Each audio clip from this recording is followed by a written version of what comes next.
Check 1 2 1 1 2 3 4 1 2 3.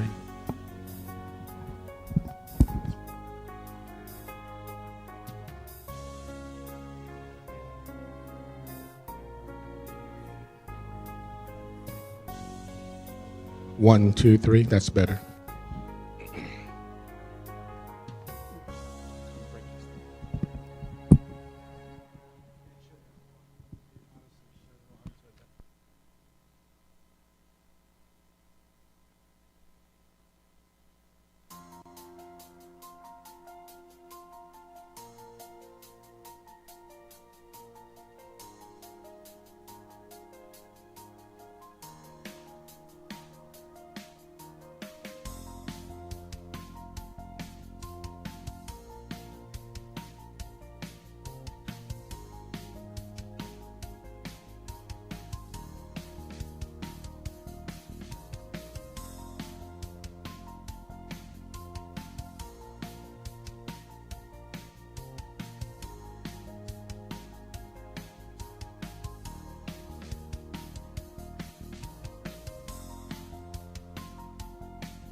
Just open up the mic for me one more time.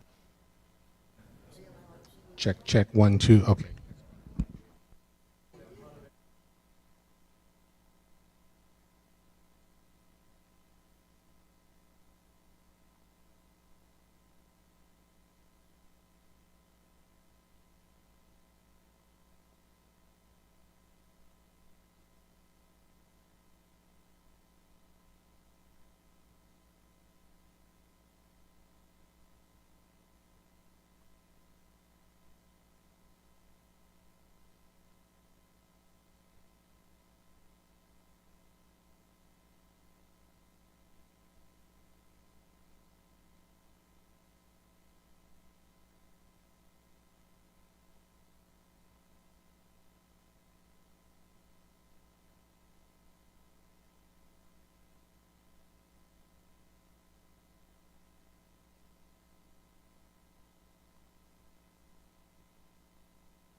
January 12th should be on. We good? Okay. It is the January 12th, 2024 meeting of the Volusia Forever Advisory Committee. I'd like to welcome everyone here, and just a quick reminder to everyone both up here and in the audience, if you would put your cell phones on silent so that when people are talking, we can give them our full attention. So, if we could have roll call, please. Wanda Van Dam. Here. Jessica Gao. Here. Stephen Crump. Here. Kelly Frasca. Here. John Gamble. Here. Derek LaMontagne. Here. John Macaluso. Here. Suzanne Schneiber. Here. David Sosa. Here. We have a quorum. Okay, very good. And as I'm sure you noticed, we do have a new member that we would like to welcome, Kelly Frasca. And Kelly, would you mind just telling us a little bit about yourself, please? Thank you. My name is Kelly Frasca. I'm a resident of the city of Lake Helen, and I sat on the commission for the city and been really an advocate for land conservation. So I'm happy to be here. Thank you. Great. Have you. Thank you. Okay, now, next up is public participation, but if there is a specific property that you would like to speak on and would rather wait until that property is called, that's fine. So is there anyone that would like to speak now? No? Okay. Then we are going to move on to the approval of the November 17 minutes. Does anyone have any corrections, additions, comments on those? Yes. My brother seconded a thing. I think it was on page 10 or somewhere that said Jim Gamble. So he wasn't in attendance. So that was me. So Okay. We'll make that correct. Anything else? Okay, could we have a motion to approve the minutes? I move we approve the minutes with the one correction noted. Second. Okay, we have a motion and a second. Any discussion? Okay, all in favor? Aye. Aye. Okay. All right, now we move on to new business, and eligibility review is the first part of our meeting. So if we could, staff, would you tell us about Tomoka Farms, please? Good morning, Tim Telford, Land Acquisition Manager. So as the chair mentioned, we are these first three projects that we're going to review are at the eligibility stage. So we have gone through, processed the application. We've received or presented some draft scores to the committee that are there for your education, but not necessarily guidance. And at this stage, we'll introduce the items, and we'll look for a motion on eligible or ineligible as we move through them. The first one is the Tomoka Farms Road application. This is a fee simple application. Staff has scored it 10 out of 21, 411 acres in size. It's not within an acquisition target area, but it is adjacent to Longleaf Pine Preserve. And with that, we'll stand by for any questions.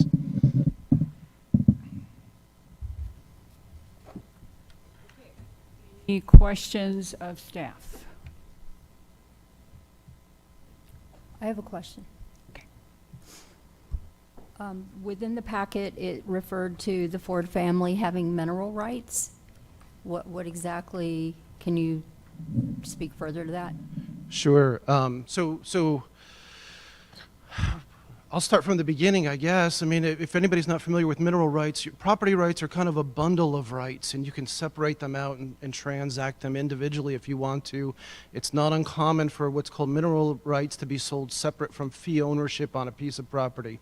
What that means is that the person who retains those mineral rights essentially has the right to extract those mineral values. I haven't read this document. Typically what they say, and I've read other ones throughout Volusia County, is they give authorization for the entity holding the mineral rights to access the property and do some exploratory work and determine if there are minerals there that should be extracted. So with that being said, has there been any extracting or anything like that at all on the property then? No, there's been no extraction on this property. And it's actually fairly common, so I don't want to, I think what I would like to, the advisory committee to understand is that when we talk about mineral rights, when you see a piece of property that may have mineral rights owned by a separate owner than the fee owner, it doesn't mean that there's necessarily some extraordinary minerals on that property. These things were transacted very commonly in the past. People would buy up mineral rights throughout the county to try to get, well, I shouldn't characterize their motives, but it provides an opportunity for a revenue stream for that person that bought their mineral rights years and decades down the road in the event something is found. They're often speculatory and not reflective of there being minerals on the property that have commercial value.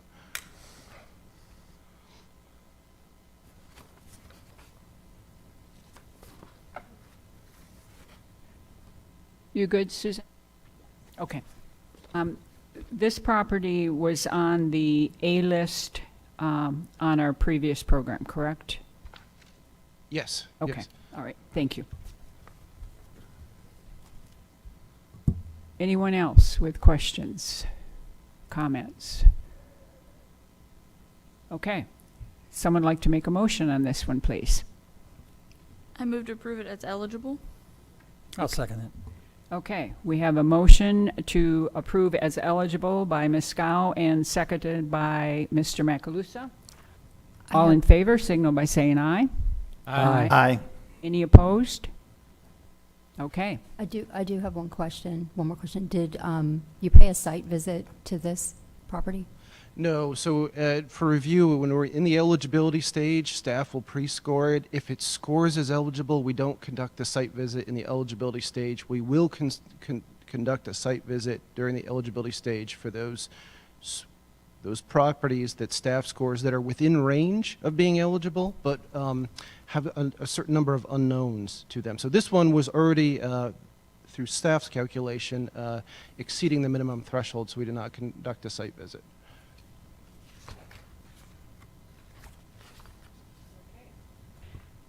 Moving on to the second property up for eligibility review, the Lake Helen Project Area North, please. Okay, so the next project that we have is the Lake Helen Project Area North. This is a fee simple application. Staff score on this one is 9 out of 21. It's two parcels that cumulatively comprise 25 acres, not within an acquisition target area, not adjacent to any conservation property. There's a couple of house cleaning items that we got to touch on. First of all, when you go through your scoring sheet for this Lake Helen North property, question number 17 is a yes from staff, but we didn't have a score next to it. We try to provide that range score for the yeses. So this one, staff has scored as a yes and a 1 here. The other things that I can bring to your attention is we did receive a couple letters of support for this and the project to the south. So we have Lake Helen North and Lake Helen South here. This project has received a letter of support from the Environmental Council of Volusia and Flagler counties, and we did receive one from the city of Lake Helen. And Tim, I'd like to add on real quick. You'll see that this property has two parcels. That's two separate owners. This Lake Helen North and the Lake Helen South, the next being evaluated as part of a larger project area as it's being presented to the committee. So there's two separate landowners in Lake Helen North. And we have, willing selling letters from both property owners in this case? Yes, the two properties presented to you are willing sellers. Okay, all right. Okay. I have a couple of public participation requests here on this one. First one is from Nancy Weary, please.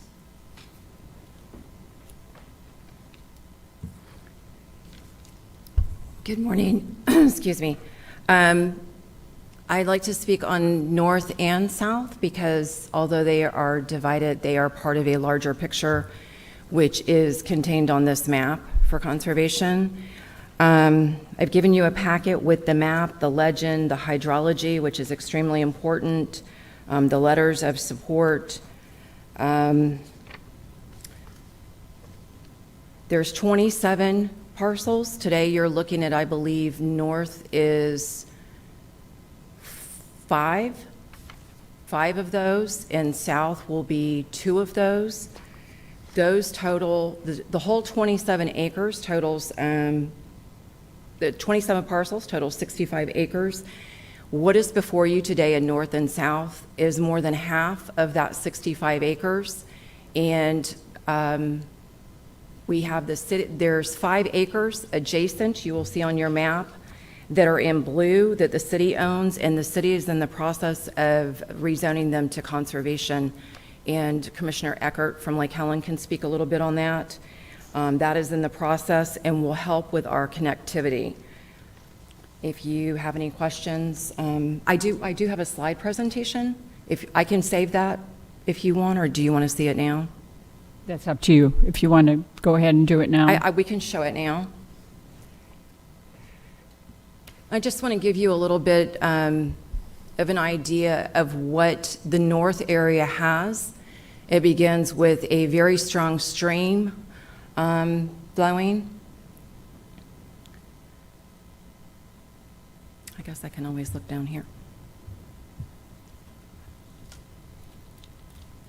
And this is part of the stream where the 2 streams come together, and you see the tannins and you see the clear, which I personally found very interesting when I walked this property. You can go to the next. That's just the map. And that is the hydrology map, which is the wetlands that this entire project follows. It shows you the water flow from where this water is coming from, just northeast of this property, and it shows the integrity of this conservation and how conserving this property not only conserves this area, but the city's Lake Macy, the county's Lake Colby, and down into the lakes in Deltona.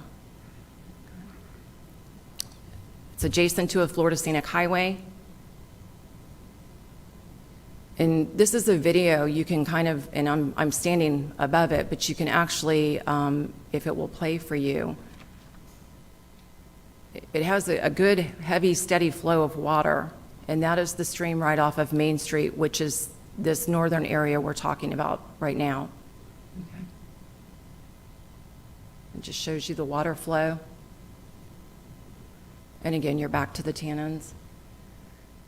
This is a spring that it was on side of one of the streams. You can just keep going.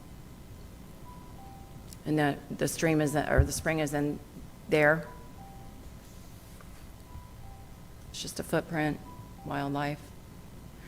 And this isn't the best picture. You can see the water down there, but there are natural, very high bankings in this area, which holds a lot of water, holds a lot of water flow, which as we go through, and you will see this, the southern item on your agenda today, the southern part.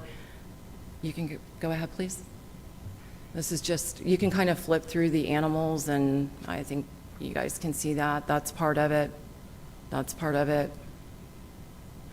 Can you go back to the slide right before? This is the southern part that you're going to be looking at next, and this is after Hurricane Ian, and this literally flows from 24 to 27, which goes right into Lake Macy, and this is a great reason why it's a wetland and why we need it for conservation. That's Lake Macy. It's just our wildlife, and you can just flip through.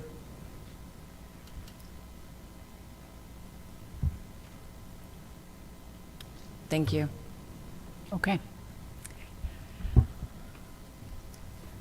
And we also have a request from Mr. Roger Eckert.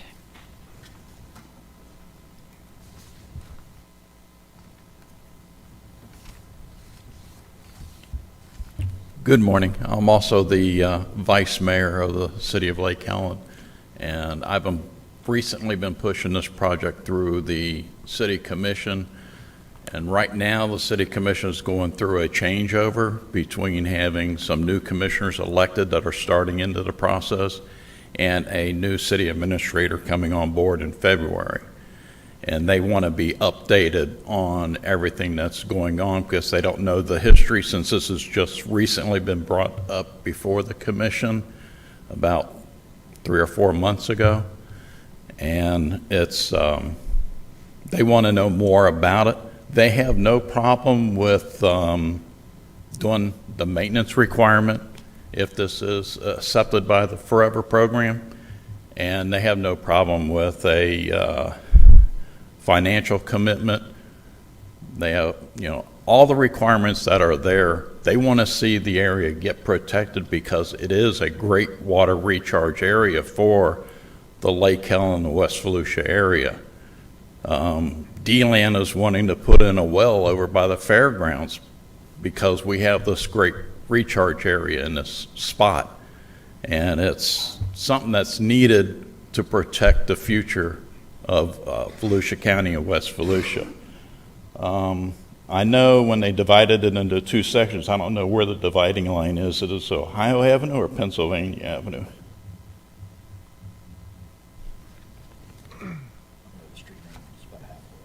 Okay, so I'm guessing it'd be about Ohio Avenue where they're using the dividing line.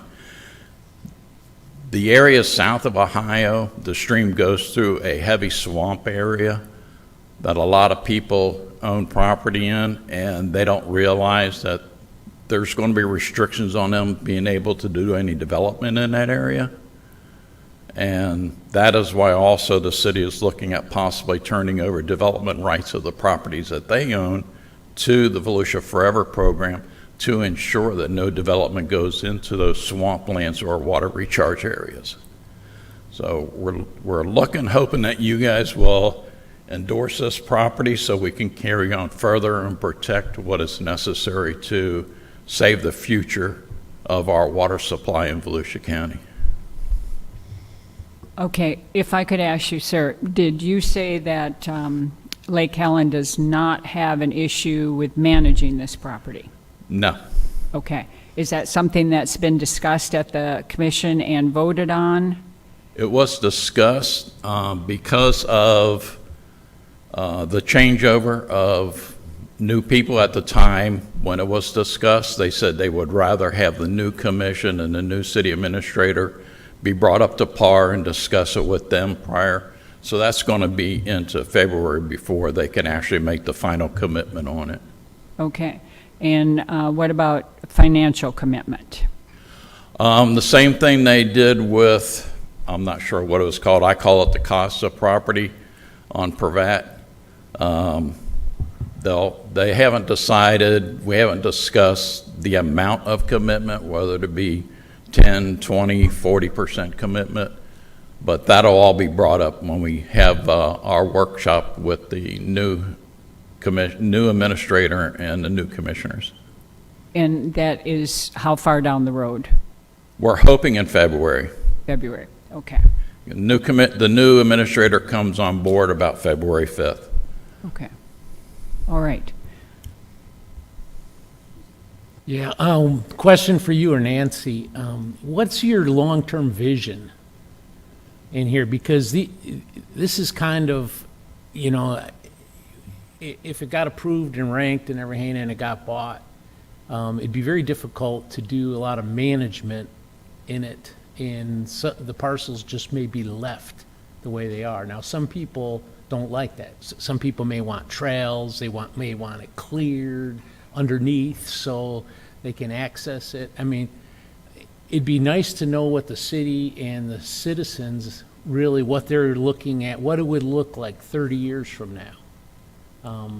Because some of the times we've worked with the cities and their vision was really outside Volusia Forever. And the projects ended up not going forward. And we really kind of need to know that, and so we know, what you guys are looking for. It's not just buying it, it's what you're going to do with it after that. Right. I know back when they built Volusia Pines Elementary School, and they went through the the sidewalk requirements for the school. There was a proposal to put a sidewalk along the stream area property from Ohio to Pennsylvania. Now, they never did install that sidewalk, and I would look at possibly having a trail running from Ohio Avenue on the high end of the embankment overlooking the stream, running all the way down to Macy Park, which is on Ohio Avenue, which would open the area for people to be able to see the beauty and have historical markers, as there's a lot of history along that area. We used to have a railroad that ran through Lake Helen, and one of the property owners came to us and said, hey, look, I got this high embankment I found on my property with what looks like earth steps going up. So we looked at it, and it's where the train used to have a trestle coming across the stream. Now, that's a great historical place to put a marker on the history of our railroad that ran through this neighborhood. And then there's also areas up on the north side where before Henry Deland moved in and turned it into Lake Helen, there used to be persimmon groves all over the place. And this area up there now still has some remnants of some of the persimmons, but most of it now has remnants of orange trees, which Henry Deland brought in to replace the persimmon trees. Same thing that happened to Persimmon Hollow, which is now Deland. Everything changes over time. So all this historical stuff. We also have some of the properties that were owned or turned over back after the Civil War, when the slaves were freed and they were given property to be able to maintain. We have some of that that's still in the families from back during that time, and they're kind of leery about turning over the property, but explaining to them the conservation part and the history part of it, they're looking more favorable to going ahead and saying, yes, we'll go in with it. It's just trying to finish convincing them on the final product and how much the city is committed to it, and I think that'll bring quite a few of them on board with it. Thank you.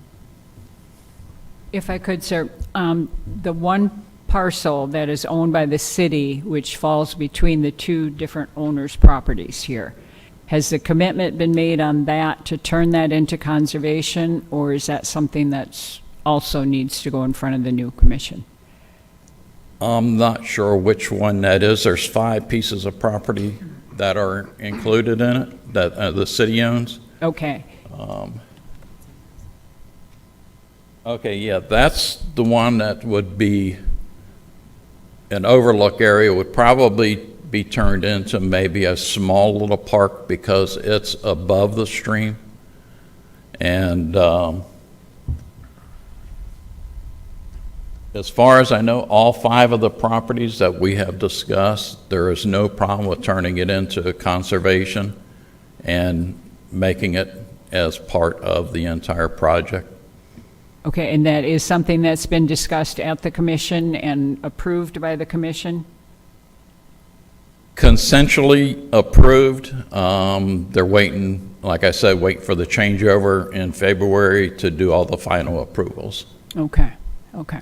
All right. Anyone else? Question? Yes, Mr. Sosa. Yeah. Basically, I had similar questions. The financial assistance, I think that's going to be key, how much the city's willing to put forth towards this project. Also, the willingness to maintain. I know you have consensus, but you need to have it voted on and documented. I think that's going to be key. As well as turning over the other properties to the county. Is that something that you've discussed with Tim about doing, and is the county willing to accept them? Is the Volusia Forever program willing to accept them? Now, I'm trying to look at this. Tim, I don't know if you can see this map right here, but that orange or tan there, I'm having a hard time seeing it. It's a little blurry.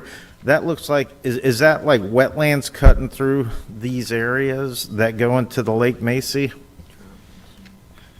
So that That hydrology map is one that we're going to have to be careful on the terms we use to describe it. So it represents a hydrologic conveyance, a movement of water there.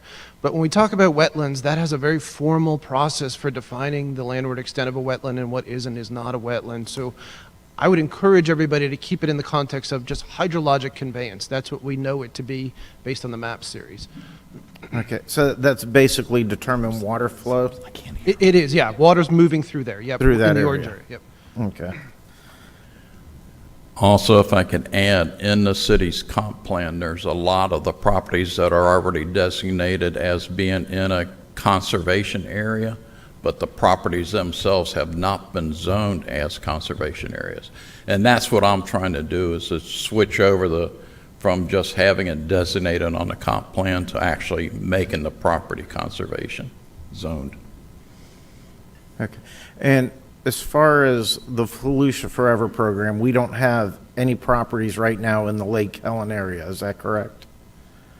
Is there anything I'm missing? We do not have any properties in that area.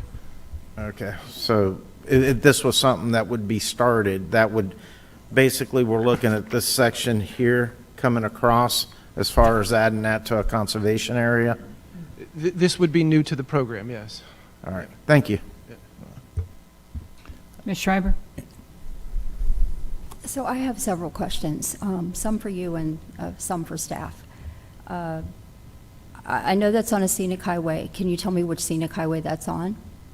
The name? I think it's 4139. It comes down Summit Avenue, across New York, down Lakeview. I meant the name, I'm sorry. Okay. I meant the name of the scenic highway. Lakes of Heritage, River of Lakes Heritage Corridor. Okay. And the map that was put up, the map that showed the flow of water, who created that map, may I ask? I believe that's off the property appraiser's website. The map that shows the wetlands area. I could not pull it up. I pulled it up before and used to use that when I had come before, and I could not get that to work.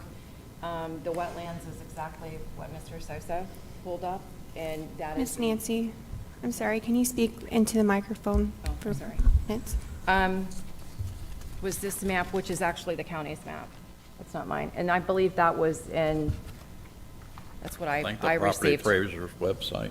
Yes. Okay. I was actually asking about the other map, as to who created that other map. That was part of her presentation. I was asking who created the other map that was part of the presentation that showed the direction of the water flow? Yeah, the one with the arrows on The it. is what I'm hydrology referring to. map that you used that showed the water flow, where did that come from? Some National Geographic, geo whatever, that I had been given by a hydrologist that I spoke with, and that's where it came from. He had quite a bit of data, and it's all national. I'm not a hydrologist or a biologist, so I don't know all the. Okay, and so my next question is there's a B map in that area? Is there a plan for reducing has a plan been enacted, or is there a plan moving forward for the total maximum daily load of nitrogen? I believe the St. John's Water Management has a B map for the area. I have not been able to locate it. Okay. So we were provided a B map by staff, and I'm asking, do you know what the plan is? Is there a plan for that area? Because B maps are not easy to come by. There's areas of the county who've been requesting them forever, and I was kind of surprised that there was a B map in place for this area. So I haven't studied the BMAP, and so BMAP is a Basin Management Action Plan, which is really how you implement measures to reduce that total maximum daily load. Total maximum daily load is water quality standards set by the EPA and kind of, I don't want to say, promulgated down to the state of Florida, et cetera. And so then it goes out, there's a series of water quality tests. At the usually in the backside of that Basin Management Action Plan, I just skimmed it. There's a series of suggested actions in there, and if I recall, there are a couple from Lake Helen. A lot of them were educational in nature. They didn't have to take a formal action other than educating the public about water quality, efforts to improve the water quality there. But I have to confess, I'd have to go back and read it to provide a better answer than that. I just skimmed it. Okay, so I'm asking, which question does the BMAP impact then? Within, because number 13 said no. And wouldn't the BMAP impact question number 13 or not?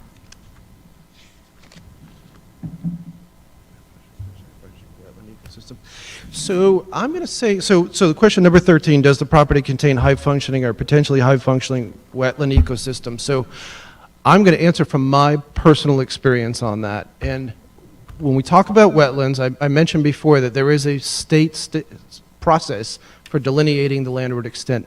There's also a state process for characterizing the quality of a wetland. This is the Uniform Mitigation Assessment Methodology. It's an administrative code, I think 62345, is that right? 340? Okay, so that's the best way that we can characterize the quality of the wetland itself. When we talk about how a BMAP integrates in here, everything is surface water quality, and that's related to testing and other measures like that. Am I answering your question? Okay, so you don't know what the action is going forward.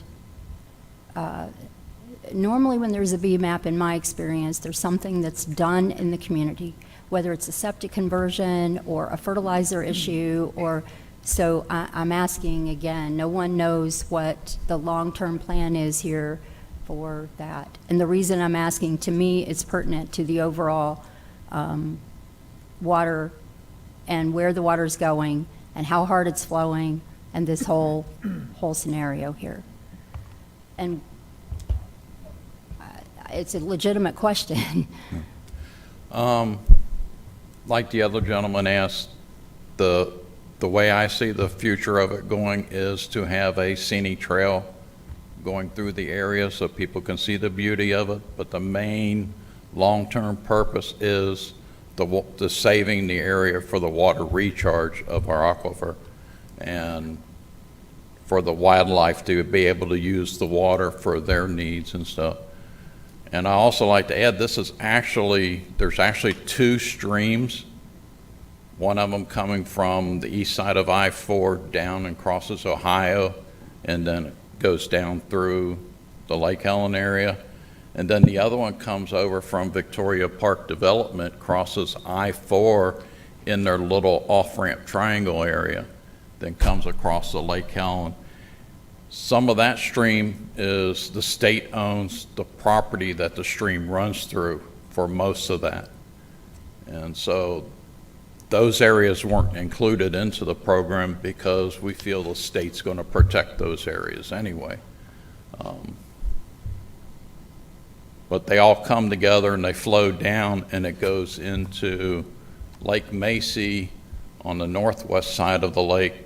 And then on the south end of the lake where they showed the park and the pavilion, it goes across and goes into Lake Colby and then goes down through the Lake Helen chain. Hopefully, with this becoming a conservation area, we can start including some of the future things that Lake Helen's looking at is the stormwater control and creating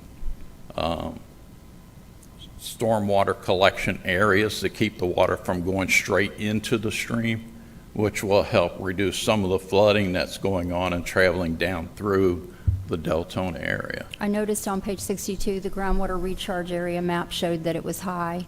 And I mean, that kind of goes along with the flooding that you showed as well. Yeah.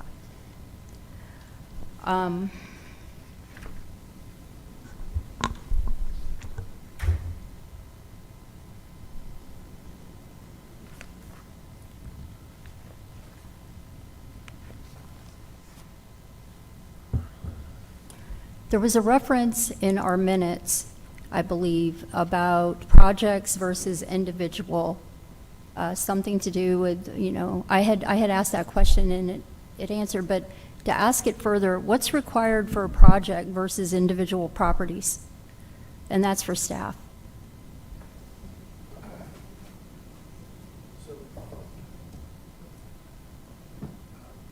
Is this better? Yes. Way better. I could almost not understand you before, barely. I was about to Barely. stop. We could barely hear. I didn't even know. I know, your boss knew. Just kept talking. So there is a section in our guiding resolution, 2023-77, that discusses a project. And I have it with me if we need to get into the exact language of that section of the resolution.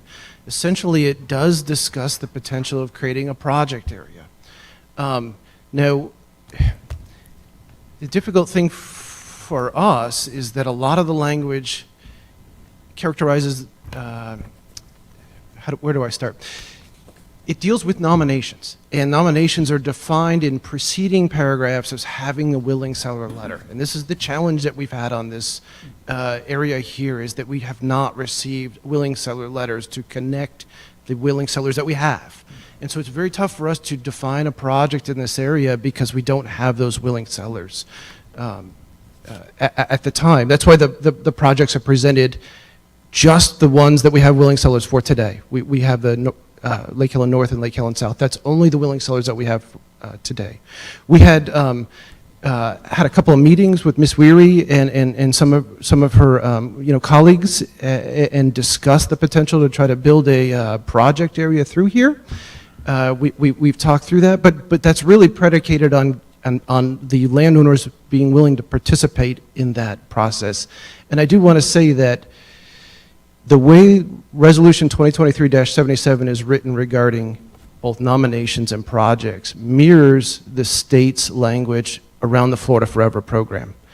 And one of the things that I can tell you from experience is that when we discuss Florida Forever projects with the state, for example, the Volusia Conservation Corridor that we're working through right now, they are required by administrative code to have willing sellers to participate in those project areas. It's not unique to Volusia County. This is actually very common throughout the state.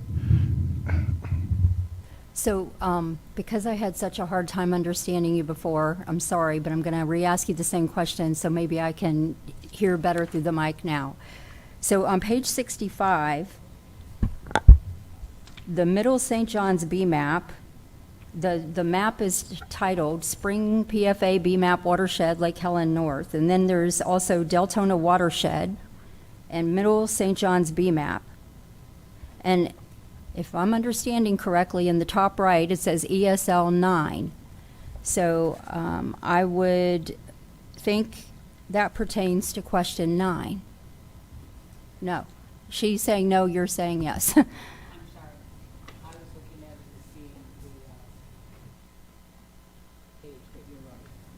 Okay. Okay, so the answer on that was no, but it says it's a Deltona watershed and Middle St. John's B map. So I'm asking the same question I asked a while ago. How can that be? Because I honestly could not understand you when you were talking. Sorry, but I had to re-ask. Suzanne, I think the Blue Springs spring shed extends out that far. It goes almost all the way over to 415 on some maps. So I would expect that that's the map showing the spring shed for Blue Springs. Mm-hmm. Okay, which would be part of their B map, which is ongoing. I don't think Lake Helen themselves has a separate B map. Okay, I think No, this is that's just not part of the my- big Blue Springs. I If you s- understand that wasn't my question, but I appreciate Well, you asked if they had one in Lake Helen Actually, I before. was asking staff. Okay. That my question is how does that map relate to question 9?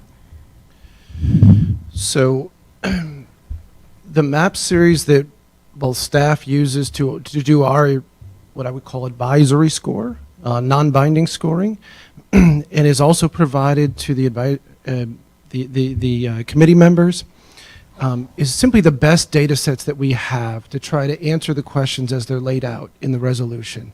So some of them aren't perfect, to be honest with you, and we do the best we can with what we have. So I'm not sure that we're going to be able to really provide a perfect map or anything that will always be clear in answering these questions. So there is some judgment, and that's, you know, kind of in the purview of the advisory committee. When you look at these maps and with your background as you come to this committee, you have the purview to answer that question differently than staff has.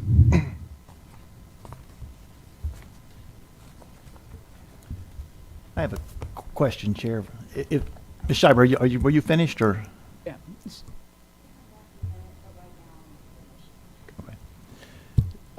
Tim, did y'all, or Nick, did you review this in person?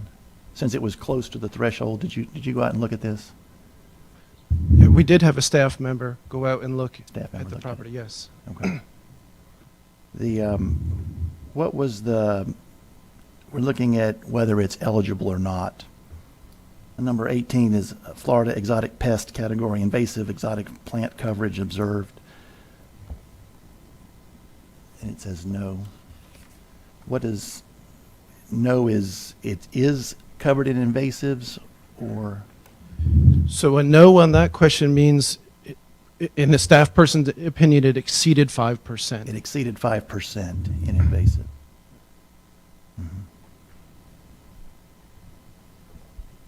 Okay, shall we continue? Did you have more questions for Mr. Eckert? I I wanted to do have- public participation, then back to staff. I have one more question. I don't know who this is for, whoever can answer it, so possibly him. Okay. So where does this water end up? What is the final destination? Based on the water flow and everything, it ends up in Lake Monroe. It goes all the way through the Butler chain in Deltona and ends up in Lake Monroe. Okay, other questions for Mr.? If I can also, they're talking about the invasive plants and everything. There's hardly an area in Florida that has continual development, vacancy development that doesn't have invasive plants on it. It's inevitable in Florida. Some of the invasive plants have been there for such a long time that now they're considered, I forget the new terminology they're using, naturalized invasive plants. And that's what a lot of the pictures are showing, is over the years of development and vacancy and everything, it changes. Part of the maintenance thing of it is that we would have volunteers and crews going through and removing some of it, because I know that there are some, well, they call them the Brazilian pepper plants in some areas in our parks and stuff like that, and we're looking at getting volunteers coming in and removing those as much as we can. We're fighting against nature because the birds love them, and that's how it gets transferred from place to place. And there's no way of controlling nature that well unless we just tent the whole area and don't let any birds in. But we are looking at trying to improve the environment in Lake Elm as best we can. So. I have a question for staff. Sorry, go ahead. You can go Mr. ahead, since it's probably related. Doesn't matter. Okay. I have a question. Does any of these properties here in the north map or the south, since that's considered a project, have any plans on building at this time? Are there any projects that have been discussed that you are aware of? There's a couple of them. 3, 4, and 5, the developer is looking at possibly putting in a mental health medical facility in those properties. And I believe on 24, there's been a couple inquiries into possibly getting that property to put in a farm on that property. So there are a couple areas that are concerned that we may have to go into with a Plan B type approach and maybe have talk with the developer whichever way he goes with it. as to saving some of it for the conservation area. And I don't know who this question is for, but facility of mental health facility, I assume, is larger than 8 beds, larger than a house, would require several septic tanks. Is this where the flow of the water that we're seeing? I mean, it looks to and appears to be in the same area that it would highly impact the nitrogen levels. Yeah, my proposal, I'm a proponent for the newer septic tank systems that remove 90 to 95% of the nitrates out of it. And then you basically just have a low nitrogen flow of water that's almost less nitrogen in it than the normal lakes and waters that are out there now. And those aren't required for builders, correct? They are on the East Coast. But not They're in the West? requiring those over on the East Coast near the, was it Indian River area and stuff like that because of the sensitivity of those areas. And they're looking at possibly going statewide in the future. I know the state right now is pushing for sewer systems throughout the country, but some areas that don't have sewer systems, the option for the low nitrogen septic tank systems are still there. So I'm understanding in the West Volusia, it's not required. And just looking at these properties along with the hydrology, it appears to be a sensitive area that would potentially harm the flow of water and the quality of that water going down, as you said, through the Butler chain into Lake Monroe. So, I mean, it's kind of a statement and a question. If anybody has anything to correct me on that. I'm a little green here, so I apologize if I'm not. That was part of my reason for asking management action plan long-term action was going to be, whether it was going to be septic conversion or something addressing fertilizer, because if you already have a BMAP in an area and you have high TMDL, more development in the area does not help without a plan in place of an actual action plan moving. I mean, you can have a report, but if you're not taking actual steps, that's the meat and potatoes, is the action itself.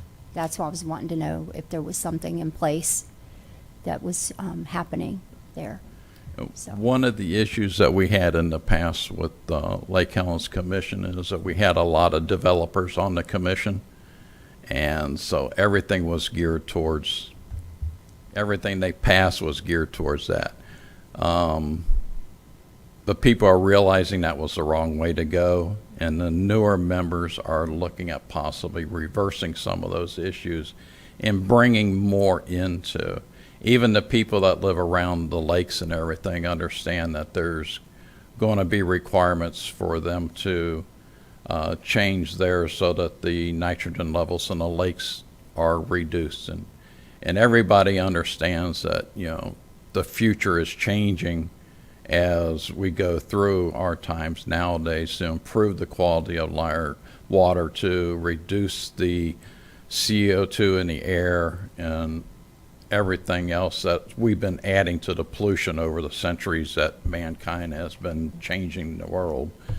Does this water body, by the way, this stream, creek, whatever you want to call it, does that have a name? That I know of, it has never had a name. It's just been there. I know over the periods of times when they built Victoria Park, the stream that comes from that area reduced its flow about 50% because of the housing development slowing down the flow of the water. And of course, D-Land is now complaining because the flow of the water that used to come down there is now backing up to the properties on the D-Land side of the property. And the homeowners over there are upset because their properties are getting flooded.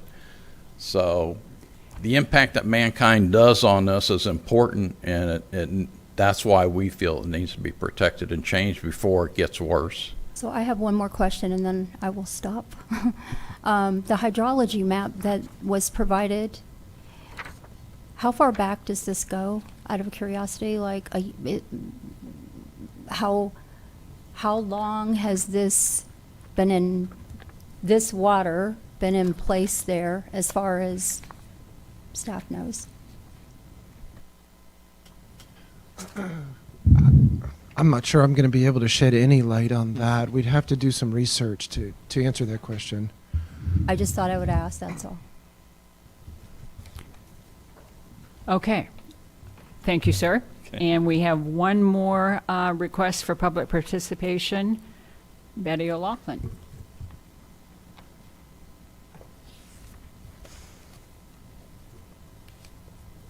I have to stand now. Here, Betty O'Loughlin. I'm a longtime resident of Lake Helen. I've been there 26 years.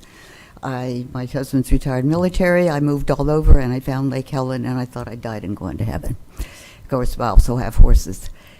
One of the things we were looking at a long-term plan for. Well, so far it's been left as it is.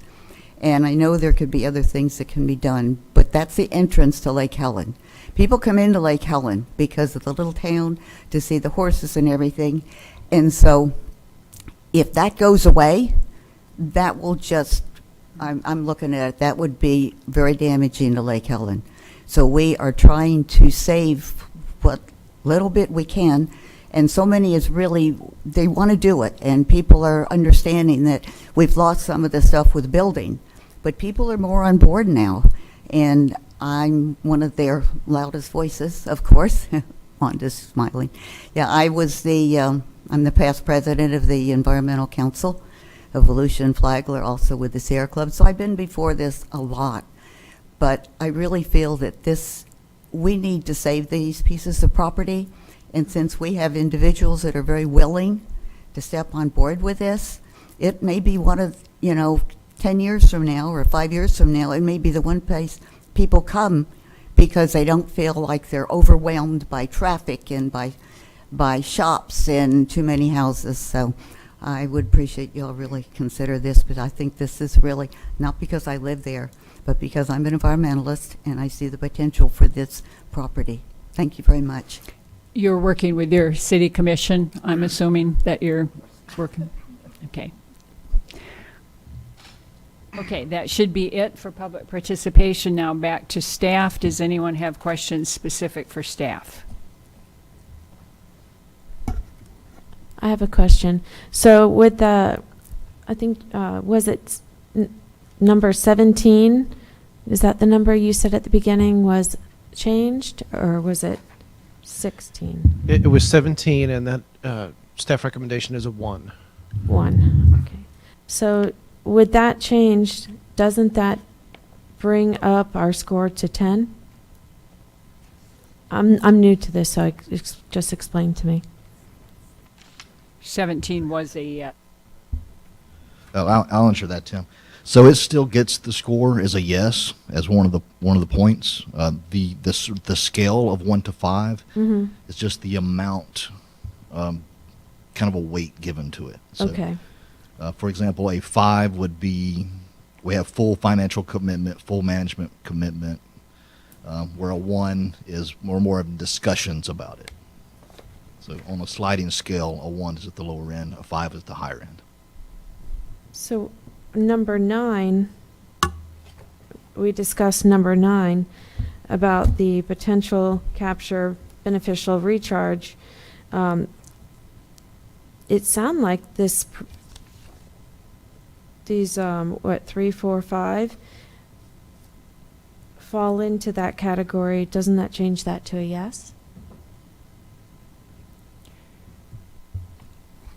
I think here's a good time to remember our interpretation might be different than staff's interpretation. Okay. So you can put that's why we are here, so that you can put your interpretation in this. Staff is making their recommendations based on what they've seen, but that doesn't necessarily mean that we have to agree with them on every point. So if you think differently, then that's how you score it. So we all have to make our own score here and then vote on that. Thank you. Other questions for staff? Okay, just one thing. We're talking about a project here, but we can only evaluate and look at those properties in front of us that we have willing sellers on. So even if we're talking about a larger project area at this point, we can't really take that into consideration because we do not have willing sellers. Is that correct? That's a correct statement. Okay, and have letters gone out to these property owners asking if they would like to participate?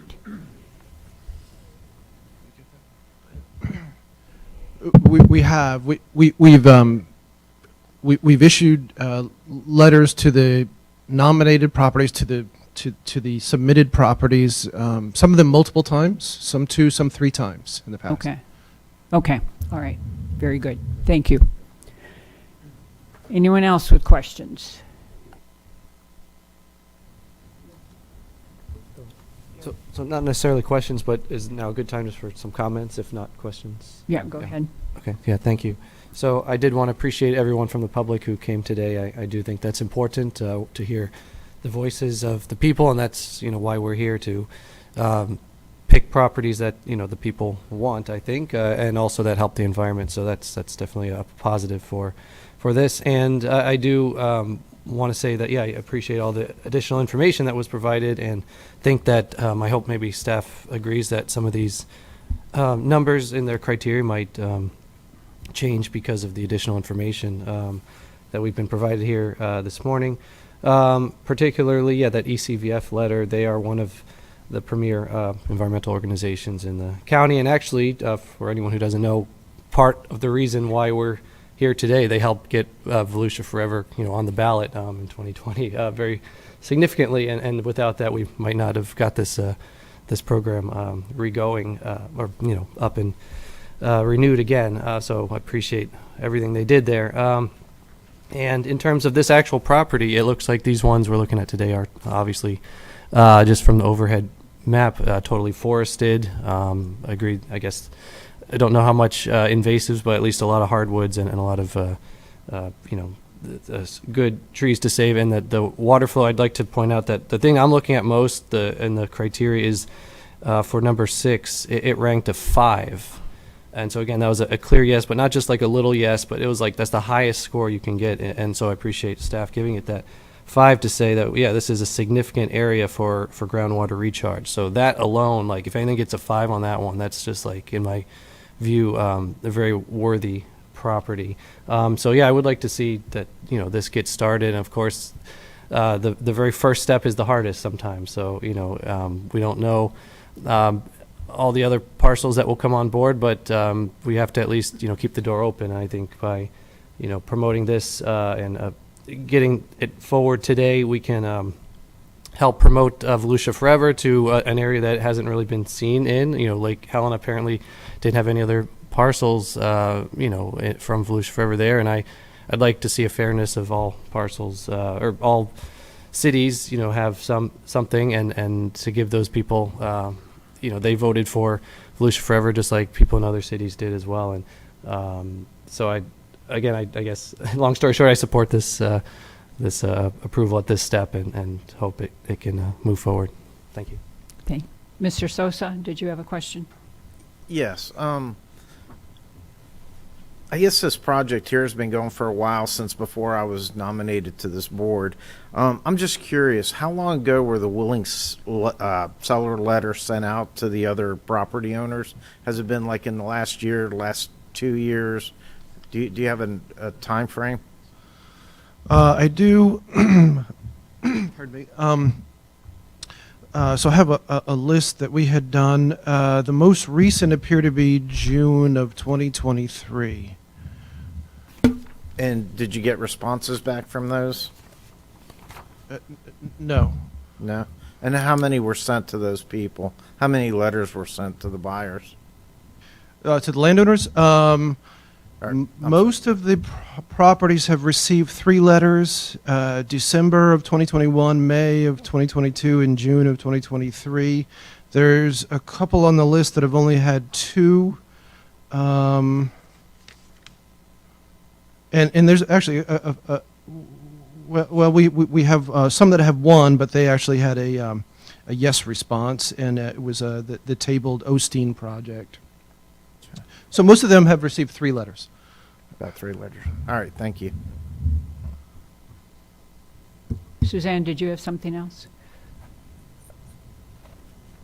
Yeah, refresh my memory. If something is on the B list and funding becomes available, does it automatically get moved to the A list, or we have to go back and revote it?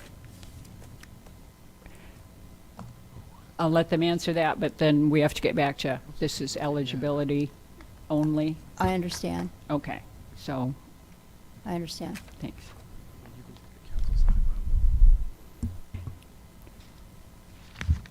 County council or the board has to move it, correct? There's no automatic movement on Right. these? While Tim's researching that information, we do know that county council has the ability to move it from B list to A list. Yep. Tim's going to look at the answer if it needs to come back to the committee. Well, I'm asking, does staff bring it back to us, or does, I mean, it is a legitimate question. Yeah. For At this time, eligibility? the resolution authorizes the council to move properties from the B list to the A list. We would certainly bring it back to inform the committee, but the authority of moving from B to A lies with the county council.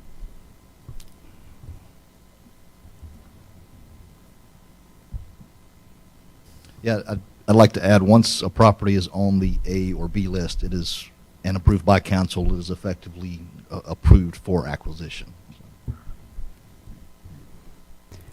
Okay. But don't we vote and determine A or B ourselves? Not here, at this property right now, but Yes, the A or B list, what you vote on is the priority sorting between the A highest priority and B the lower priorities. You're making a recommendation to council, and then they either approve or deny that recommendation, and once it's in their wheelhouse, it's their list. So they're the one who will make changes to the list. We would certainly keep the committee informed if something moved from B to A, just like we did with Penland and Pomeranke. And sometimes, in the previous iteration of Volusia Forever, the committee and council used the B list as a strategy to get partners involved. So, you know, I would encourage you, if this is past eligible, to potentially think about putting it on the B list, because at this point you have no formal commitment for a financial contribution or management, or that those properties adjacent will go into conservation. If you put it on the B list and those things happen, then we look at moving it to the A list, and we have that conversation with council and bring it back to the committee for informational purposes. I appreciate you answering that clearly. Yeah, and all good points. And that was a part of my concern is what was just mentioned. The spirit is there from Lake Helen, but we don't have actual commitments at this point. So, okay, regarding eligibility, does someone want to make a motion on this one?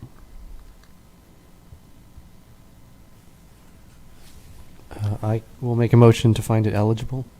Okay, motion to find the property eligible by Second. Mr. Valentine, and second by Mr. Sosa? Okay, second by Mr. Sosa. So, all those in favor of voting this property as being eligible for the Volusia Forever program, respond by saying aye. Aye. Any opposed? Aye.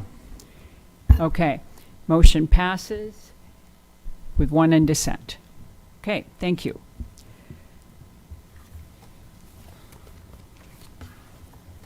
Next is Lake Helen Project Area South. So the next item for your consideration is the Lake Helen Project Area South. This is another fee simple application. It's scored 9 out of 21 from staff, just under 10 acres, 9.8 acres in size. It's not within an acquisition target area and is not adjacent to any conservation property.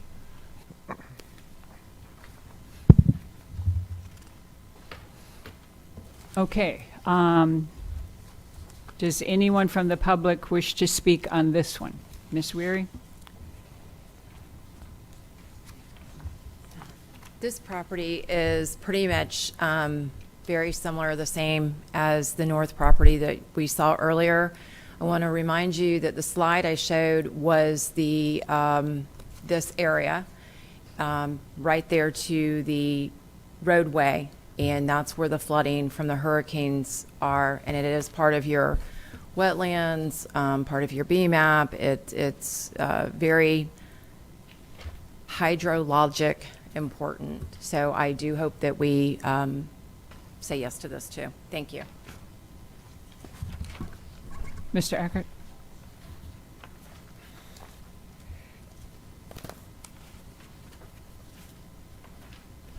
I'd also like to mention that the south section of it, I'm not sure what they're considering conservation area connections, but there's a section that's between Macy Road and Macy Avenue and Lake Macy. That's in the list. And I don't know if you consider Lake Macy as a conservation area because it goes into the Lake Colby Park area. That's a Volusia County park. And I believe all that park area is a conservation area. And that would be kind of a little bit of a long distance connection, but it's still, it shows to where to continue the flow to connect the water recharge from the north to the south into Lake Macy and into the Lake Colby chain. It would all connect in that form right there. Okay. All right. And if I can also, while I'm here, you mentioned a comment about some of the contacts for the property owners to see if they were. We do know we have a couple issues on some of them. The properties are held in trust, and on one of them, the people who own it are in Atlanta, Georgia, and I believe they're in a hospice or a nursing home, and the attorney's been trying to find family members to find out what they want to do with the trust. So that's creating some delays in some of the answers that are coming back. Okay. Thank you. Anyone else from the public wish to speak on this one? Okay, then back to the commission for questions of staff.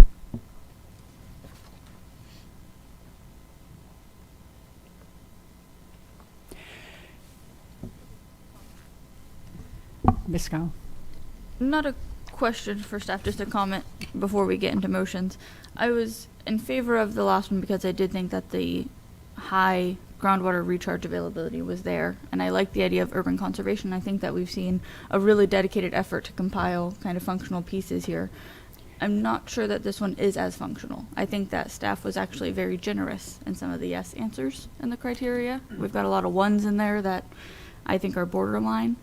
I do see a heavy floodplain presence through the site, which is environmentally sensitive, but is also protected at some level at the state level already.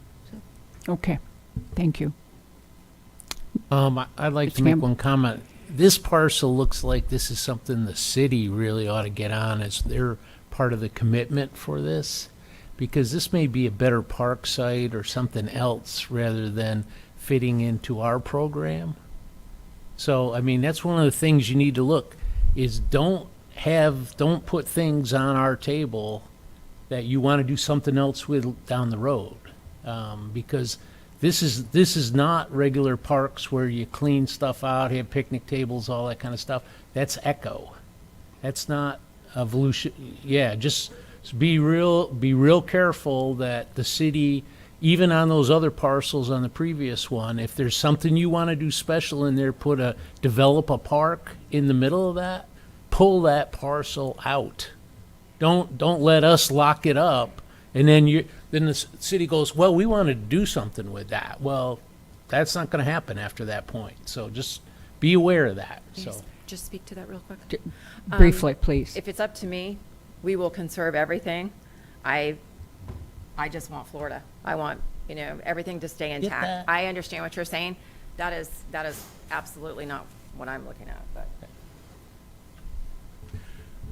Yeah, the South Project area, there's one section, and I forget that has a lot of high land into it that could end up becoming a park. It's not something that we're looking at doing in any of the future planning that we've seen so far. I don't know if 10 years from now somebody says, hey, this area would be great for a park. That might be. I don't know. But right now, it's mainly on the southern areas, conservation area, because about 80% of it is swampland in the stream. Yeah. It's not that much. I'm just saying that because if the city buys it, you can do anything you want to with it. Yeah. You can leave it the way it is. You can do something down the road. You get in, and Tim gives you all the restrictions, and that's forever. Right. And so if people want to change things 20 years, there's not flexibility. That's going to be in conservation with a lot of restrictions on it. So I want you to understand that it may not be planned now, but if somebody says, yeah, it'd be great to add a park down there, well, that probably isn't going to happen. Yeah, I've seen some conservation areas, and the biggest one down in the Osteen area that was put into it has trails and some pavilions and stuff like that in it. Now, whether it was a combination Forever and Echo to do that down in that area, I don't know. But that was from years ago when the Forever program first started. So I know issues change from year to year, but if it gets designated as a conservation area, pretty much that's what it's going to end up being, except for maybe the scenic trail going through it, which meets into the criteria that you're looking for also. That's fine. I just wanted to make sure. Okay. Okay. Anyone else with questions for staff? Mr. Lamontage? I've got. You can go ahead. You done? Oh. All these properties that are listed on this map here, even though they're red, blue, the blue is the city-owned, red is, I guess, were sent out. Are these all undeveloped, or are they developed? Do you know that answer? We don't have an answer for every individual parcel. These are just the parcels that were nominated that we have reached out to for willing sellers. Okay. Now, just for my knowledge, if, say the city of Lake Helen donated their property that's, unimproved at this time and they wanted to put a park to it, what are the restrictions for Volusia Forever? Would they be able to put a pocket park in there, or what are the guidelines under Volusia Forever? Because that was a good question that you brought up. I was curious, what's the limitations? So we do limit it to passive recreation activities. So basically hiking, biking trails. There might be a minor pavilion, potentially a parking area with a restroom, but that's really the extent of it. And I'll say the one thing I would bear in mind. I think Mr. Gamble's comments were very poignant. When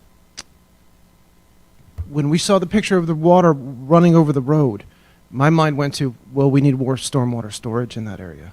And this parcel would not be eligible for stormwater storage if it processes through Volusia Forever. So that might be something the city of Lake Helen might want to acquire for stormwater purposes. I would recommend they have a conversation about that before we would close on this property, yes. Thank you.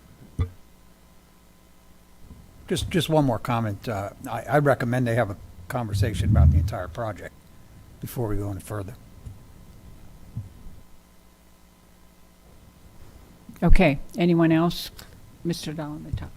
Yeah, I just want to say I think the way we should think about this isn't necessarily what future people or council people might do. I don't think there's been any indication that they want to turn it into a park or anything like that, other than just for conservation. But I think the question is, what do we want to do?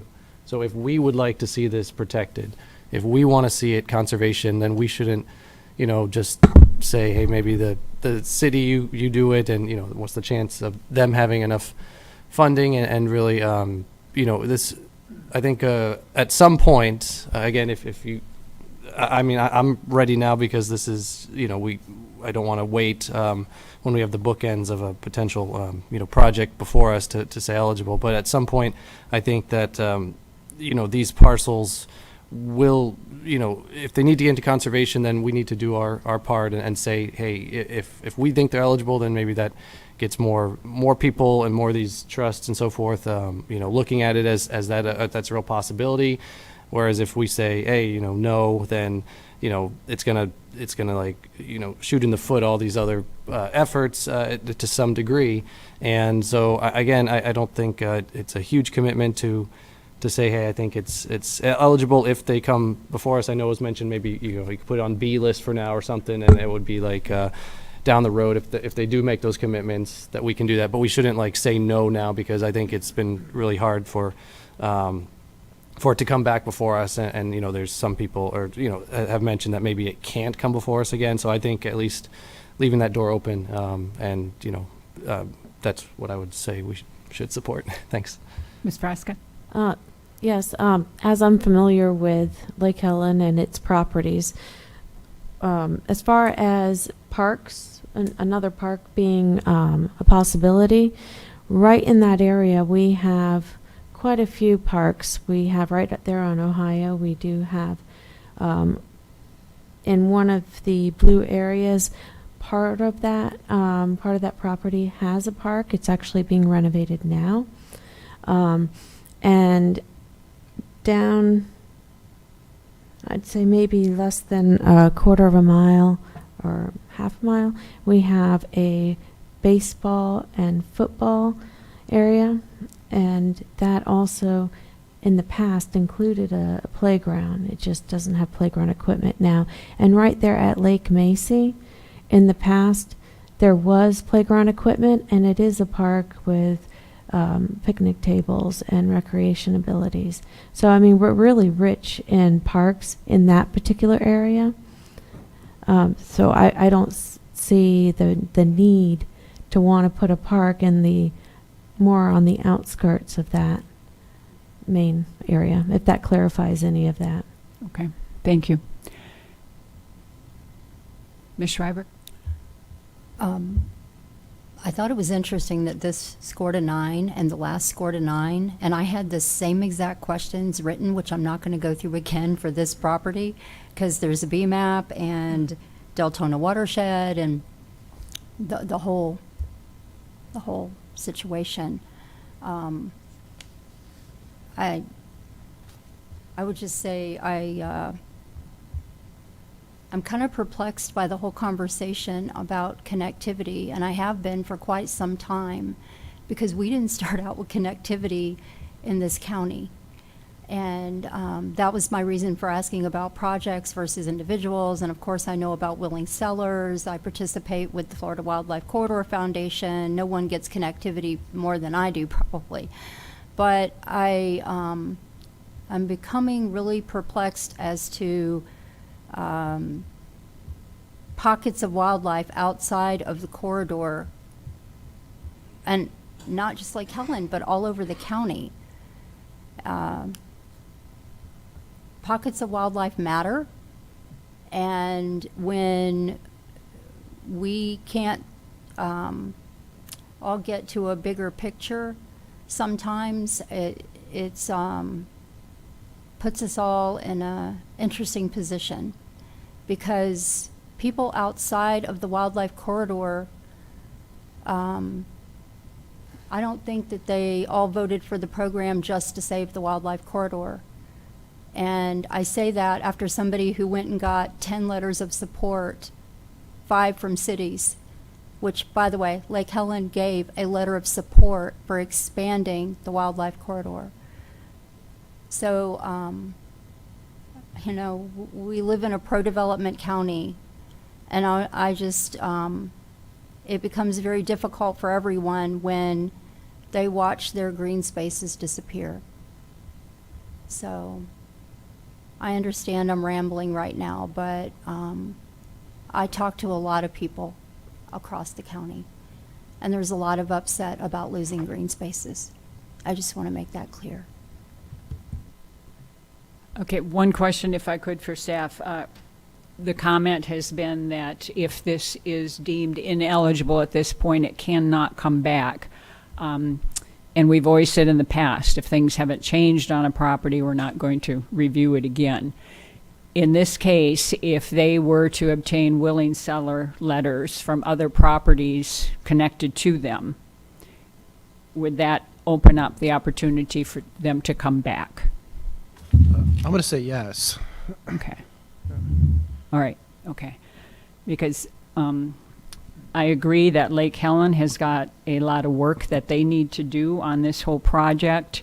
And I'm glad to see that they seem to be committed to it and that they are working on it. But those are commitments that at this point we don't have in terms of in writing.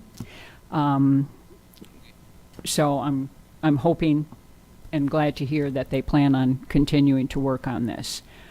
So in regards to this property, any other questions, comments? Or does someone like to make a motion, please?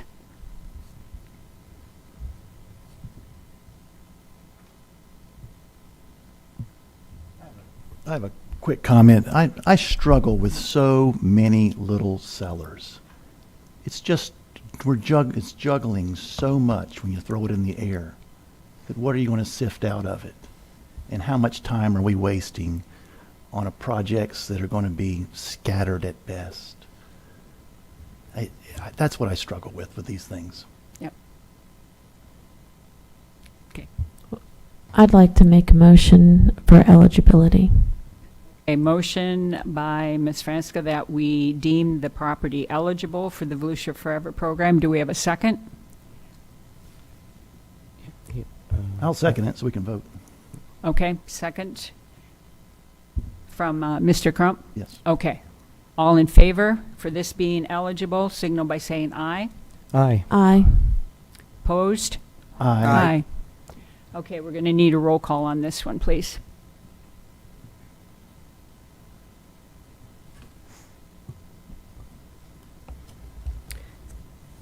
David Sosa.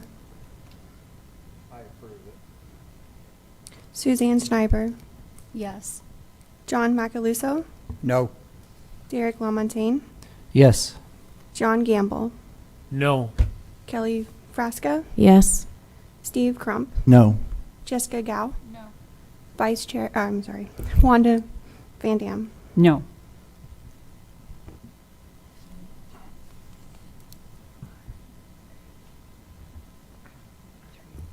So motion fails if I'm counting right, 5-4?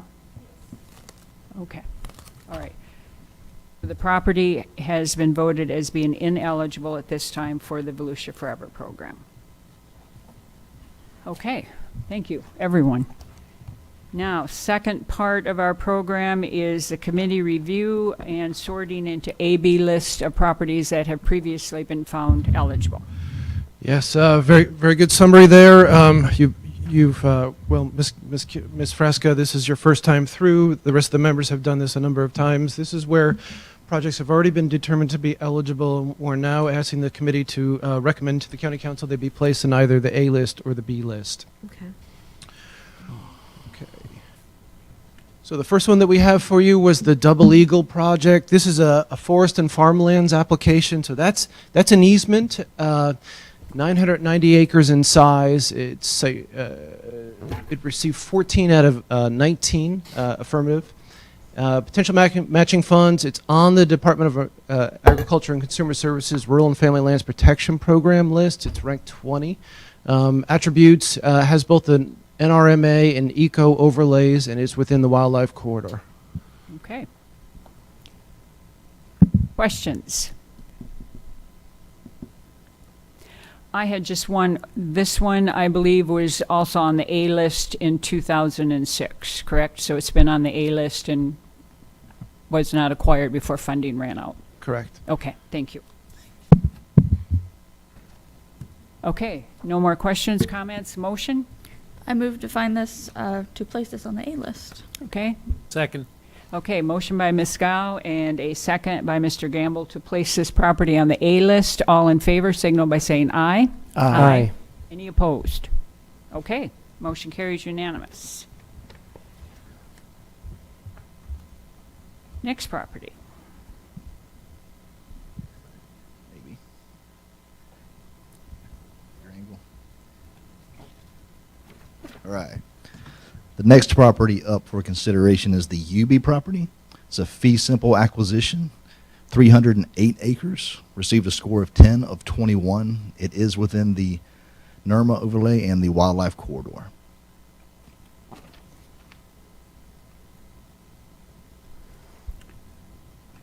Okay, questions? This one is right next to Deep Creek, correct? Deep Creek Correct, Preserve? correct. Okay. Directly adjacent to Deep Creek Preserve, And- already managed by the county. And Quail Ranch, right? The And Carter it property. is a connecting piece to the Carter application, which is an already eligible Volusia Forever property. Okay, all right, very good. Make a Motion, motion to A list. okay, I'll second. okay, Mr. Motion. Motion by Mr. Gamble and a second by Mr. Macalusa to find, or to place the property on the A list. All in favor, signal by saying aye. Aye. Any opposed? Okay, unanimous. The next item for your consideration is the Triple T Ranch. This would be a fee simple acquisition, 533 acres in size. It received 12 out of 21 affirmative, and it is within the eco overlay, NERMA overlay, and within the wildlife corridor.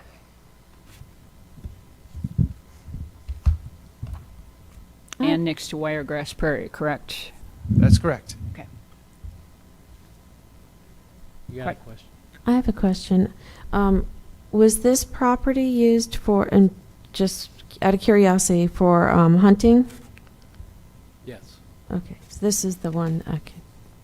Wasn't sure. Thank you.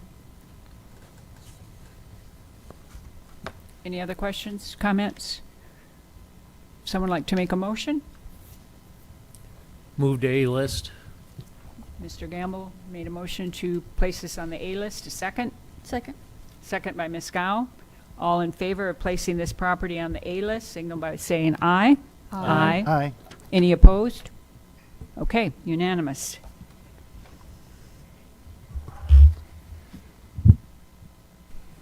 Next up is the McMillan property, a conservation easement application, around 212 acres, received a score of 8 out of 21, is within the NERMA overlay and the wildlife corridor.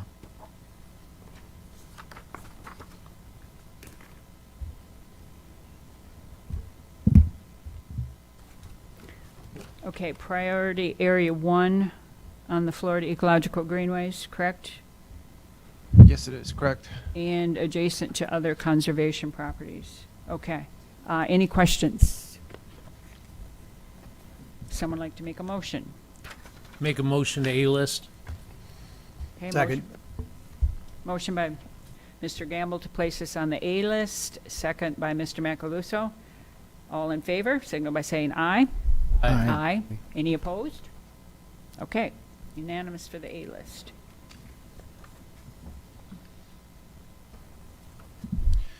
The next property for your consideration is the Morgenstern property. It would be a fee simple acquisition, 21 acres in size. Staff scored it 11 out of 21. We do have a potential partner here with the St. Johns River Water Management District. It is an in-holding within Lake George State Forest, and it also is within the NRMA overlay.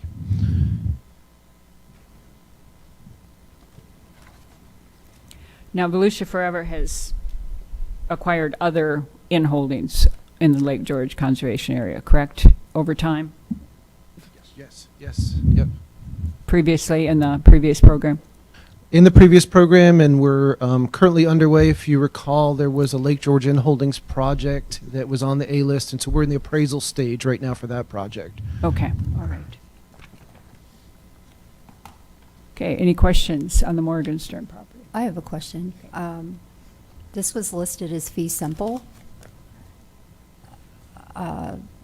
Is there any consideration of easement instead?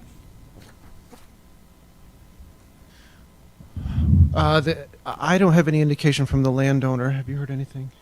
So the landowner has submitted as fee simple.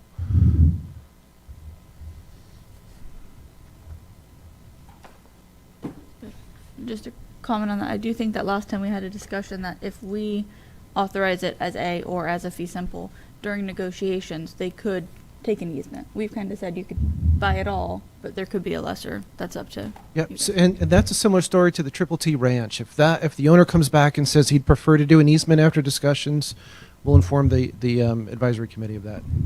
Okay. And it's always up to the property owner, correct? Always up to the property owner, yeah. And I'd recommend you consider it as fee simple. It's a higher threshold. It's the same scoring system for a conservation easement, and it's also the landowner's wish. Okay. Okay. Any other questions, comments? Motion. I'll move to place the property on the A list. Okay, motion by Ms. Gow to place it on the A list. Second? I'm sorry, who said? And a second by Mr. Sosa. So, motion to place the property on the A list. All in favor, signal by saying aye. Aye. Aye. Opposed? Aye. Okay. One in opposition, motion passes. All right, the final property on the list for consideration today is the New Touch property, a fee simple application of 24 acres, received a score of 10 of 21. Partnership potential with the St. Johns River Water Management District, and it lies within the NERMA overlay, as well as it is adjacent to the Lake George State Forest.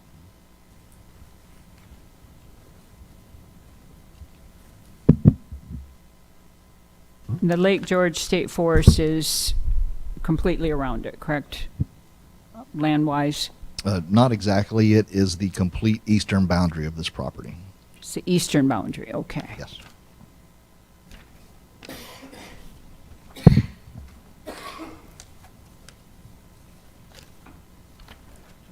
Questions, Mr. Lamontage? Could you remind us what the sort of offer was from the Water Management District? It says there's a potential partnership. What have they indicated again on that? So when I say potential partnership on this one, we've had a conversation since we both have done acquisitions in the Lake George area. It's been an area that the Water Management District has historically committed funds towards, so we always open up a conversation with them about participating in these financial transactions. And so far from their staff, and I have to be clear on that, this is not from their governing board, but from their staff, they indicated that they would be willing to be a financial partner on this transaction.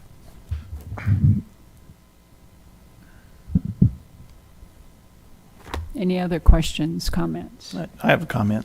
This Okay. seems like a property that's pretty well protected just by the fact of where it's at. I don't recommend we put it on the A list. Okay.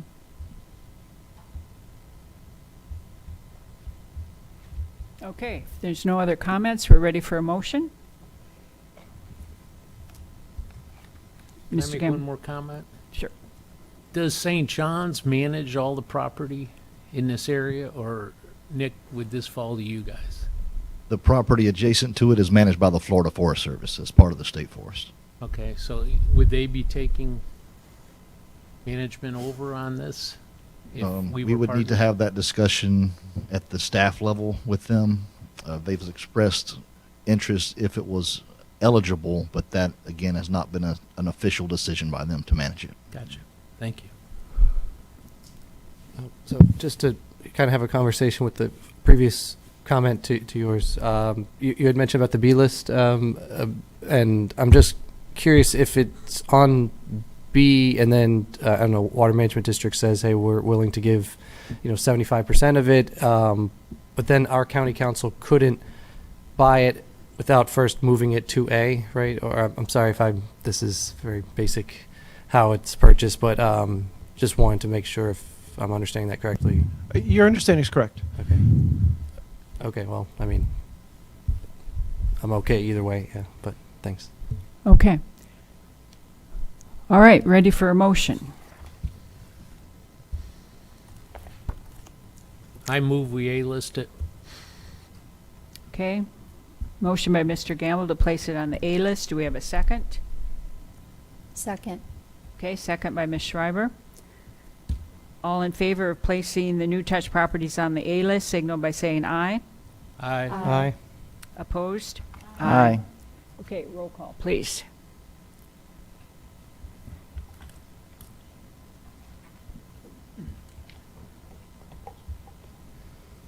David Sosa, Yes. Suzanne Schneiber, Yes. John Macaluso, Yes. Derek LaMontagne, Yes. John Gamble, Yes. Kelly Fresca, Yes. Steve Crump, No. Jessica Gao, No. Wanda Van Dam. No. Okay, motion passes 6-3. Yes, ma'am. Okay. All right, on the A list. Very good. We had some excellent properties on here, I think, so this is going to be exciting moving forward on these. Okay, staff comments. Okay, a couple more updates for you all. If you recall the Sternstein project, this was 70 acres in the Oak Hill area, and it's a three-party acquisition with the St. Johns River Water Management District and the City of Oak Hill. We are targeting late this month for the closing on that transaction. It's finally worked its way through the last stages, and we're now coordinating with the title entity on the closing process on that one. Another update I can provide you, if you recall the RCPP, this is the large federal funding award that we've received. We are in a negotiation period with the Natural Resources Conservation Service now. This is a couple-month negotiation period where we basically define how we want the program to operate with them. Next major negotiation point is next week. We're going to discuss what's called TAE. These are enhancement funds. This is the actual money that's going to be available to buy easements with. The Lake Harney property, that has been submitted to the Florida Forever program. We will have the Florida Department of Environmental Protection, as well as a number of other agencies, including Fish and Wildlife, etc. They're going to come for a property tour on February 13th. This is a required stage as part of that Florida Forever evaluation process, and they will produce a report for their Acquisition and Restoration Council as they consider the property again. Remember, these have to go before the Acquisition and Restoration Council twice. We've already done that in December, and so it'll have a second time. We don't know the schedule of that, but we have their property tour coming up in March. I mean, pardon me, February 13th. March, I'm staring at my notes, March is for the Carter Quail Ranch. That project has already been approved in the Florida Forever system as at the Acquisition and Restoration Council level. It's been absorbed into the Volusia Conservation Corridor Florida Forever project area. The last stage for it is it goes in front of the governor and cabinet in March for final approval on that. And then the final update I have for you, we continue to work on the Volusia Conservation Corridor. We've applied a number of filters there. We are our next steps, without getting into too much detail, is we're going to have an internal staff meeting to try to go over some of those filters and the approach that we've taken so far. After that, we'll reach out to the Florida Department of Environmental Protection to make sure that they're comfortable with our proposed expansion area, and then we'll present it to them. I think probably summer is the time that we'll be able to get that submitted to the Florida Forever staff. And that's the extent of my updates. Okay, very good. Some exciting news. That's great. Okay, advisory committee comments. Ms. Gao? Happy New Year, everybody. I just wanted to bring up, I think we've got some new members, we've got some really good discussion going in terms of the scope and role, I think, of this board. And so I wanted to say, now that we're in 2024, it may be good to set a little bit of time aside to talk about our authorizing ordinances, kind of our scope, and maybe reviewing that criteria again. I know we talked about once we get into 2024, maybe setting that up to see if that's something we want to do. Are you thinking a separate meeting or after one of our meetings, or? I was going to say one of the sorting ones, but now that we have that hybrid, maybe a separate meeting would be. I think it's probably going to be a lengthy discussion like it was last time. So. Okay. So something for staff to look into. We will. Okay. We'll look ahead and see if we can. Okay. All right. Let me add to Ms. Gow's comment. I actually pulled up the ballot initiative as we were talking this morning to review that again. It's been a while since I've looked at the ballot initiative, and I wanted to revisit what the citizens voted on. So, yes, I agree with you. Even though I've been on it from the beginning, I've forgotten where we started. Yeah, and that's something that I had thought of asking, that be placed in the front of every one of our binders so that we remember why we're here, why we're doing this, and what our purpose is supposed to be. So, Yeah, I dug through the binder and didn't see it, and then brought it up on the computer. Sure did. Okay. I just wanted to thank everyone for welcoming me today and being patient with my greenness. You're fine. Okay. Anyone else? Mr. Lamontage. Yeah, just a quick question for staff based on what they were just saying. You had mentioned, I apologize if I missed this, if there's an opportunity, but you're talking about doing a wildlife corridor suggestions for expansion, something along those lines, and you're meeting internally to discuss that and then come back in the summer. So my question is just if the public has suggestions, are you taking those somehow, and how can they get those to you? So the subject is the Volusia Conservation Corridor, Florida Forever project boundary, and as we've discussed at the committee, we are looking for expansion opportunities. So if you'd like to provide us with any information that you think is significant, this is an appropriate time for us to consider it. Yeah, I mean, don't have anything right this second, but I mean, if someone comes to me and says, yeah, I have a suggestion, they can copy you or send something to you. Is that what you'd prefer? Yes, please. Okay. And then I guess at some point too, whether it be at some other future meeting where we discuss our purpose and so forth, something I do like to just be aware of, and not that we are getting into the nitty gritty of costs and stuff, but just to kind of give an overview, as a slide, just saying like how much money's in the expected for Volusia Forever and so forth.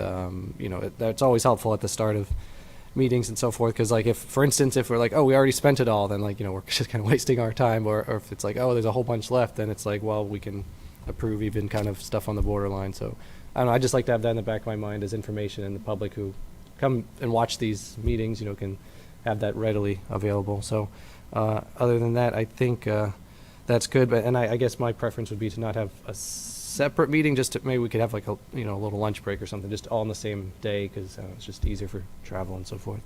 But for any new meeting, thank you so much. Okay, very good. Exciting times. I think we've got some good things already in the works, and now with this, if this can get past county council in terms of placing these on the A list, more excellent properties. So I think some fun times coming. So thank you to everyone.